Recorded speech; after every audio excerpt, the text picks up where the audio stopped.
Hello folks, it's Krishma here from Transform Behavior, and I'm going to talk today about FOMO and frustration with our dogs. And it's a topic that's been coming up a lot, both in my membership and also in my own household. As you can see, I have a little girlie here. She is one of our 3 dogs, and we are integrating our household, me and my partner, right now. And so our dogs are learning to live together. We have a lot of people in the membership who want to talk about dog-dog relationships. And so it's been coming up a whole bunch. And I'm going to start off obviously defining. So FOMO and frustration. FOMO stands for fear of missing out. And when we're using this phrase with dogs, we tend to be talking about dogs who really struggle not accessing things that they want to access. In general, we are dealing with dogs who are in acquisition. They are trying to access something. The thing that they're trying to access varies on depending on the dog. So if you're live here, tell me, what are the things that trigger frustration or FOMO for your dogs? Well, these FOMO dogs tend to have very big feelings about the things that matter to them.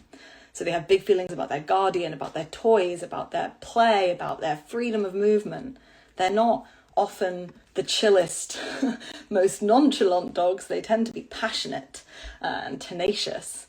And there's often a huge genetic component here. So breed really makes a difference. So in our household right now, we have 3 kind of intense breeds. We have an Icelandic sheepdog, we have a poodle, and then we have a border collie. All 3 of them have very big feelings about very different things. And navigating the 3 of their different emotions has really got me thinking about this topic. So someone's asking, would it count if, like, when I'm parking my car, the dog is having a big response because they want to get out of the car? Totally. I would say that the dog is in acquisition. They're going, let me out, let me out. And the behaviors that tend to show up are behaviors that are like forceful behaviors. The dogs are trying to make something happen. Depending on the context, obviously it's going to look different. Common challenges that I see with my client dogs that we're talking about in the membership, and I see in my own household: barriers, being unable to access guardians or social figures, having to watch a social interaction taking place, like a dog and a person playing, getting pets and cuddles, treats, for example, and them not being able to go and get involved, watching someone leave, watching someone get ready and leave. And like I said, the behaviors vary, but they tend to be these kind of frantic, frenetic patterns of behavior. And if I were to say, what are the dogs feeling? I think they're kind of maybe worried, maybe confused, maybe pissed off. I don't know if you guys would agree. I'm curious about what you guys think from your dogs. We see a lot of barking, and sometimes when she gets mad, she nips at like your feet or at your hands or something. Destructive behaviors, pulling on leash, pushing through doors. These are the behaviors that we're looking at here. I always say to my clients whose dogs struggle with this, there's a pattern where the dog has an expectation. They have an expectation or a desire for something to happen. And when that expectation is not met, they have this intense negative emotional response. And that is the problem. I think people just go like, oh yeah, they're just pissed off. No, actually, we can explain exactly what's happening. They have an expectation. The expectation is not being met, and they're having an intense negative emotional response. And I think a lot of the time, myself, I've done this too.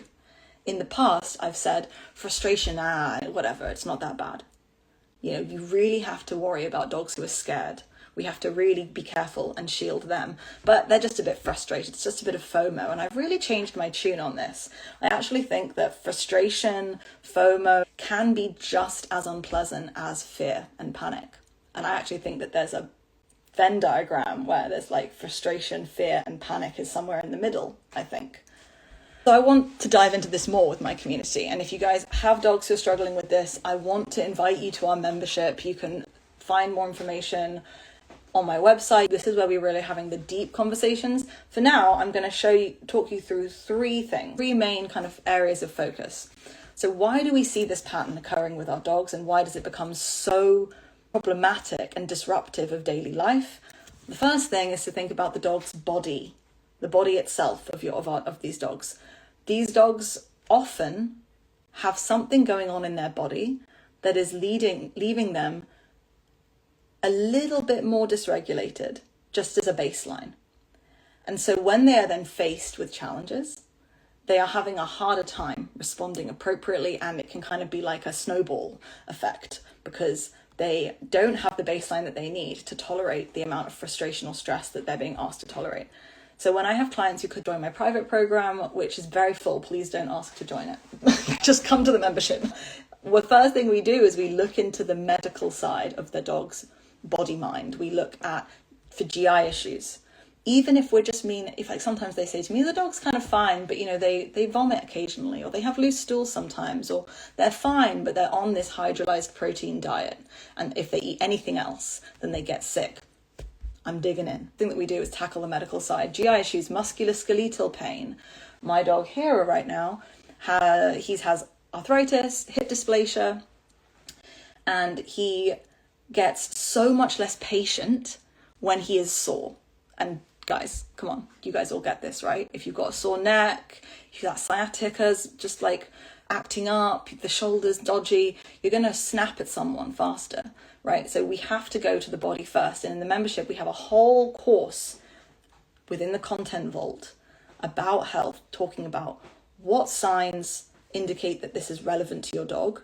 What do we do? How do we get diagnosis and treatment to help improve these challenges? And often we're looking at allergies, skin issues, like I said, GI, musculoskeletal pain, all sorts of things that can impact this. And if you work with someone who specializes in big feeling sensitive dogs, part of their job, part of my job is a medical liaison, right? I'm not a vet and I'm not a doctor and I'll never give you medical advice.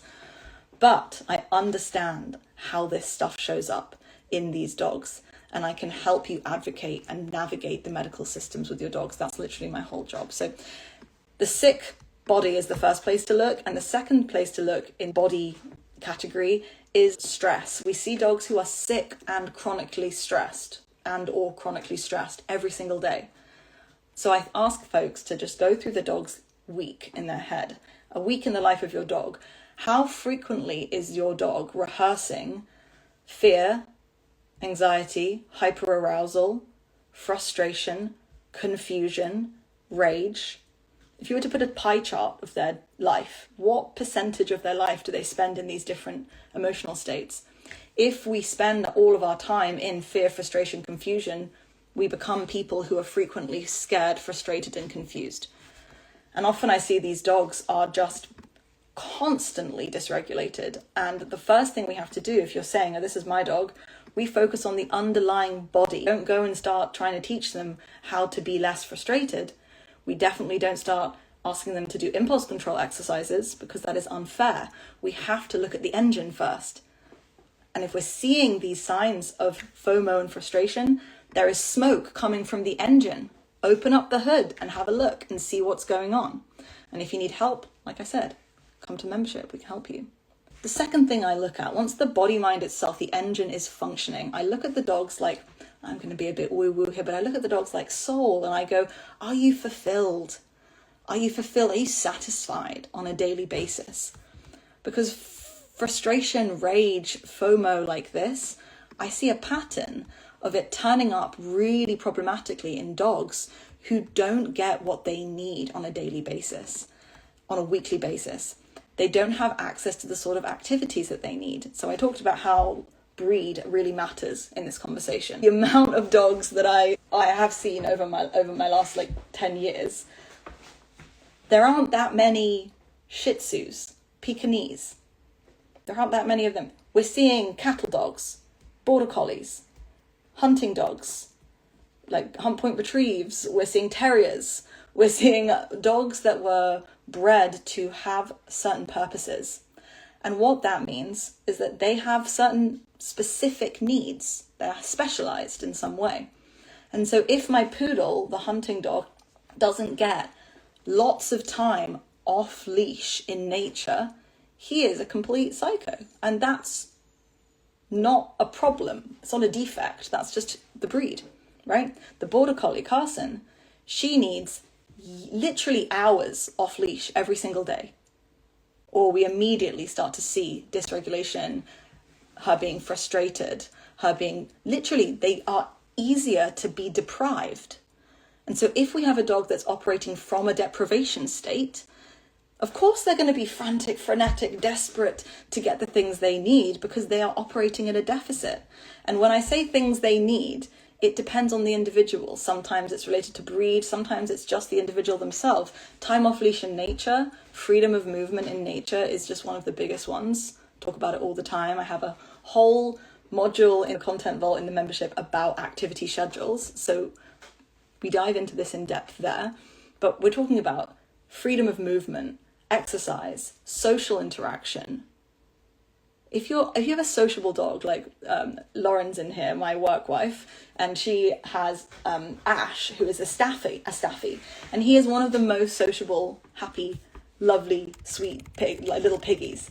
But if he doesn't get frequently to play with other dogs and to see other people and to have a social life, you best believe he starts to show behaviors around getting to people and dogs that we don't want to see. You know, when we see him being socially deprived, he becomes socially desperate. And that then we call it FOMO, right? So we need to make sure that we're meeting their social needs, their movement needs. They need to have, challenges and accomplishments, a lot of these dogs, right? Like Tootie, our border collie, she was bred to do sports, and she literally needs to be given things to do and then to be told, you did it, you're a good dog. She needs a challenge and she needs to accomplish that challenge, and she likes to do it with someone. And if she doesn't, she kind of becomes a bit hard to be around. I'm not gonna lie, right? Some dogs need a lot of novelty and variety, others need a lot of predictability, right? And often when I see dogs who I think this is the category, the area we need to focus on, my answer is almost like a sensory prescription, an activity prescription. I go, think less about teaching them to respond differently in the moment and think more on regulating their nervous system through their routines.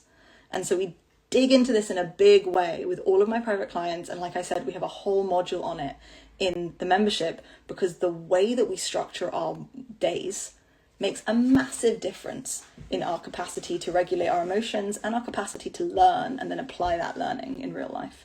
So we have the body mind. Is the dog sick or chronically stressed? And then we have this fulfillment deprivation piece. Is the dog deprived? And do we need to help prove to them that they can relax? They don't have to fight so hard to get their needs met. We're going to meet their needs for them. And if we've done these first two pieces, if the body mind is healthy and the dog is fulfilled and has a regulating activity schedule, we sometimes still see these sort of FOMO behaviors persisting. And that's often because the dog just learned that worked. And so they're going to just keep trying it, right? And this is something I see sometimes, unfortunately, one of the consequences of slightly incorrectly applied reinforcement-based training. If we get the training a little bit wrong, we can actually teach the wrong lessons. And I see this happening all the time. We can actually create little monsters. And we do it often without even noticing. I did this with Hira. An example I have is from when he was an adolescent, and he was one of those ball obsessed poodle. He would bark and snap at me and growl, and he would scratch at me, and he wouldn't stop. He would persist for literally an hour to try and get me to play with him. I was trying to be clear, and I'd say, no, you can't do that. Go away. And then maybe half an hour later, at some point, he'd bring me the ball again and go, how about now? And I'd say, okay, fine, let's go. And I thought I was being kind. I don't want to say no to him over and over again. That's not nice. But actually what I did was I created a little gambler who would sit there. It's like the slot machines in the casinos, right? He's going, how about now? How about now? He's pulling that lever. How about now? How about now? And at the end of that series of him trying for a really long time, I would go, okay, fine, you waited, now I'll do it. And it would go ding, ding, ding, ding, ding, ding, ding, ding, ding. And he'd get that big jackpot, that big prize that he was after. And I see this happening a lot, where the pattern is the dog wants something to happen. The dog does something, they activate, they upregulate, they ask the human being, I want this to happen. Maybe straight away, the human says, no, not right now. The dog escalates, and then the human goes, okay, fine, you can have it. This is a huge problem. If you're in this pattern, you need to start noticing this pattern. If you have, like a Pekingese, if you have like a little shih tzu, a little pet dog who was bred to just kind of be a nice chill companion, you can probably get away with this. If you have a poodle or an Icelandic sheepdog or a border collie or a cattle dog, good luck. Because if they learn that works, they're going to try again, right? What does this look like in real life? Your dog sees a friend, they start pulling and lunging to get to greet them, and they get to greet them. What did they learn? They learn, if I fight hard enough, I get what I want. Victory! Victory is mine! With Hira, I would ask him to do something, and he'd get mad. And he'd go, Ruff! Fuck you! And then I would just throw him a reset cookie and try again. And he just learned, well, when I want, I just yell. And then they give me things. Or one we see all the time as a separation anxiety expert, we put the dog in a pen, or we put the dog in a crate, or we leave them alone. They start freaking out. Come back, come back, come back. And then we come back and come and rescue them. These patterns are just various ways of us trying to be kind, I think, right? For me anyway, because I was always taught that we shouldn't let them struggle, we should be responsive, we shouldn't let them just be pissed off. And it's okay, you can't reinforce an emotion, So if they're a bit pissed off and you give them what they want, it's not that bad. You're showing them that you'll meet their needs. Yes, kind of, but also, flip side, these behaviors around FOMO and frustration, they are coming from a dog that is actually confused, usually. They are confused because they do not know what they need to do and to what degree they need to do it to get what they want. The fairest and kindest thing we can do is help them be less confused. And so clarity with these dogs is the most important thing. We need to be really clear with them that this doesn't get you what you want and this gets you what you want. They actually can't do whatever they want. There are some rules, right?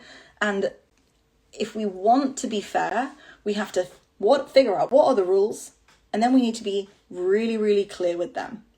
Really, really clear. If your dog has a long history of really fighting and trying to get things to happen and then succeeding, you're going to have to be even more clear. 2 of the challenges that I wanted to talk about, and then I'm going to finish this. Actually, I'm going to do 1 challenge, and the challenge is we have 3 dogs in the household.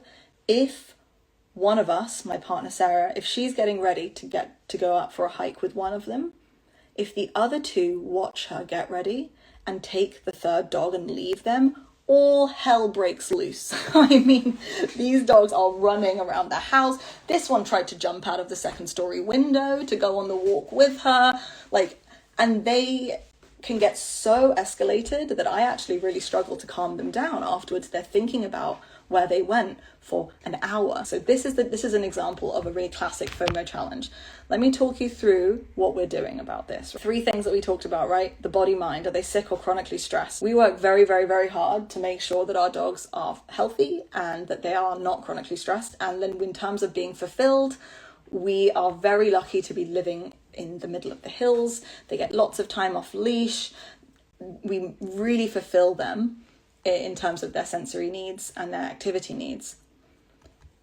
Now, part of managing the stress is if they watch Sarah get ready. Sarah takes a minute to get ready. Sarah can take 20 minutes, and she's getting her training vest and she's getting her shoes on and she's getting her cookies. If they sit and watch all of this, it is literally torture to them. It's like being starving and then someone just having a delicious cake right in front of you and eating it and you're not allowed to touch it. So the way I say it is I go, we're not going to rub it in their face because it sucks to be left behind. So part of managing their stress, part of being fair, is that I don't ask them to watch the whole sequence of events, right? Because it's just too challenging for them. Instead, I'm very clear in my communication. If Sarah's about to get ready to go with one of the other dogs, I go to the 2 remaining dogs. I go, you're not going. Come on, let's go. So I say to them, you're not going on the walk. And there's nothing you can do. to make that happen, we are going to go upstairs and we're going to go to the bedroom, and I'm going to close the door and I'm going to play some music and I'm going to work. And I'm going to give you guys these chews, commiseration prizes, these little chewies that you're going to get. And you know that they're leaving, and that sucks for you. I'm not going to make you watch it. I'm going to give you your commiseration prizes. And I'm being very clear with you that nothing you do is going to work. First few times I did this, Rhea, she was like, screw your chew. I don't want your chew. I'm going to fight really hard to get on this walk with mummy. And so she goes to the door and she's, woof, woof, woof, let me out, let me out. Now, I've already said, no, that's not going to work.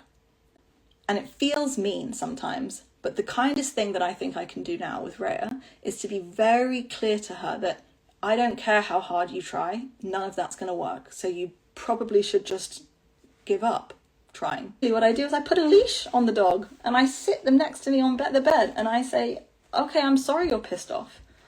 You're not allowed to scratch at the door. You're not allowed to yell and run around. You're not going on the walk. And that's what's happening. And the first few times this happened, she would be pissed off. She didn't want to chew her chew and she'd lay down and be like, After this happened a few times, she'd be like, and then start chewing on her chew.